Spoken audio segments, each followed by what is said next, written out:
नमस्कार दोस्तों, आप सभी का स्वागत है अपने इस यूट्यूब चैनल पे जिसका नाम है एग्री सारांश। आप इसको एग्री सार के नाम से भी यूट्यूब सर्च बार पर सर्च कर सकते हैं। तो आज का जो हमारा टॉपिक है वो है वर्टिकल फार्मिंग के ऊपर। नाम ही सजेस्ट कर रहा है, नाम से ही आपको समझ में आ रहा होगा कि हम जो खेती है वो वर्टिकल या खड़े लेवल्स में करेंगे। अभी खड़े लेवल पे या वर्टिकल लेवल पे करने का मतलब क्या होता है उसको हम लोग नेक्स्ट स्लाइड से समझते हैं। तो जैसा कि हम लोग नेक्स्ट स्लाइड में आ गए हैं, सबसे पहले हम डेफिनेशन समझ लेते हैं। डेफिनेशन के हिसाब से vertical farming is the art of growing crops in a stacked layer. लेयरों में एक हाइट पे एक बिल्डिंग में लिमिटेड स्पेस में ज़्यादा से ज़्यादा फसल निकालने का, ज़्यादा से ज़्यादा आउटपुट निकालने के लिए ही वर्टिकल फार्मिंग की जाती है। आप ये इमेज से देख पा रहे हैं, हमारे किसान भाई खड़े हैं यहाँ पर एंड वो देख रहे होंगे अलग अलग लेवल पे, यहाँ पे भी फसल लगी, यहाँ पे भी लगी, यहाँ पे भी लगी, यहाँ पे भी लगी, यहाँ पे भी लगी।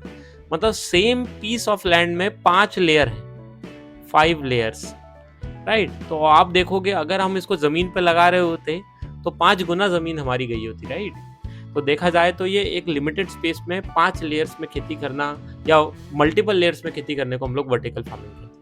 ये यूजुअली बिल्डिंग्स में भी की जा सकती है, वेयर हाउसेस में भी की जा सकती है, कंटेनर्स में की जा सकती है ना। इसमें साइंस का और लॉजिक का बेसिकली यूज किया जाता है। सॉइल इसमें एक मेजर फैक्टर नहीं होता है, हम बाकी मीडियम्स में भी इसको ग्रो कर सकते हैं। तो बेसिकली अगर इसको एक दूसरी भाषा में समझे तो इसको हम लोग प्लांट फैक्ट्री भी कह सकते हैं, जिसमें प्लांट्स जो है ना वो शेल्फ में ग्रो किए जा रहे हैं। आप देखो ये शेल्फ लगे हुए हैं, यहाँ पर फील्ड नहीं है, राइट।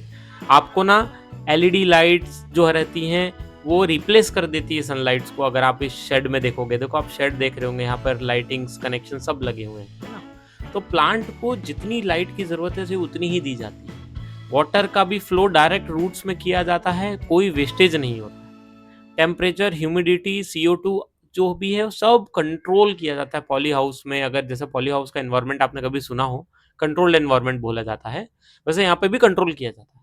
एंड सॉइल को हम लोग रिप्लेस कर देते हैं या तो हाइड्रोपोनिक्स से या तो एरोपोनिक्स से, है ना। तो हम सॉइल को यूज ही नहीं करते हैं क्योंकि सॉइल के बहुत सारे डिसएडवांटेजेस भी हैं, राइट। तो ये क्यों स्पेशल है फार्मिंग के लिए, इसको हम लोग समझते हैं। सबसे पहला तो हमारी जो ज़रूरतें हैं, फ्यूचर में पानी का बहुत शॉर्टेज होने वाला है।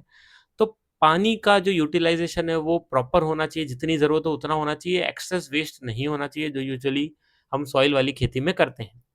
इसके लिए जगह की बहुत कम ज़रूरत पड़ती है क्योंकि हम सभी जानते हैं पॉपुलेशन डेंसिटी बढ़ रही है, जगह की कमी होते जा रही है, राइट। शहरों में तो नामात्र सी जगह बची है मेजर सिटीज़ में। तो इसलिए वहाँ पर खेती की ज़मीन ना होने के कारण ये जो है ये आप बिल्डिंग्स में लगा सकते हो, वेयर हाउसेस में कर सकते हो। ज़ीरो पेस्टिसाइड चाहिए रहता है क्योंकि आप बहुत कंट्रोल्ड एनवायरनमेंट में खेती करते हो और ईयर राउंड प्रोडक्शन होता है।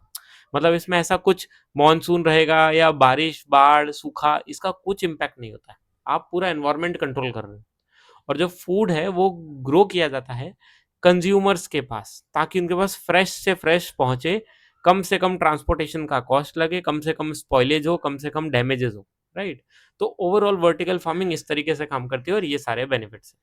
सो आई होप अगर ये वीडियो आपको पसंद आया तो इस वीडियो को लाइक करें, शेयर करें एंड मेरे चैनल को सब्सक्राइब करें। Thank you so much, thanks for watching.